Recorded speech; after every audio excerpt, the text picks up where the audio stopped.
Ezekiel in the Valley of Dry Bones is a powerful vision that the prophet Ezekiel experienced, revealing God's promise of restoration and renewal. It serves as a reminder of God's ability to bring life to the most hopeless situations. Ezekiel was a prophet during a challenging time in Israel's history. The nation was in exile, and the people felt a deep sense of despair and hopelessness. God one day gave Ezekiel a vision of a valley full of dry bones. These bones represented the people of Israel, who were spiritually dead and without hope.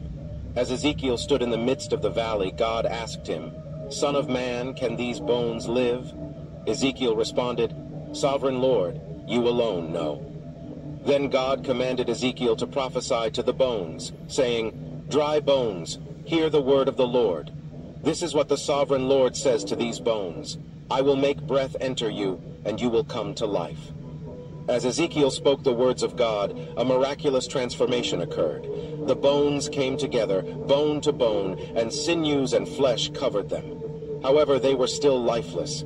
Then God commanded Ezekiel to prophesy to the breath, saying, "Come, breath from the four winds, and breathe into these slain, that they may live." As Ezekiel did so, breath entered the bodies, and they stood up, a vast army. Through this vision, God revealed his power to restore and revive his people. He explained to Ezekiel that the dry bones represented the people of Israel, who were saying, "Our bones are dried up and our hope is gone. We are cut off." But God promised to open their graves and bring them back to the land of Israel. He would put his spirit in them, and they would live again. The message of the vision is one of hope, restoration, and the renewal of God's people. It illustrates God's ability to bring life to the dead and hope to the hopeless. Just as he brought the dry bones to life, he can revive and restore any situation that seems beyond repair.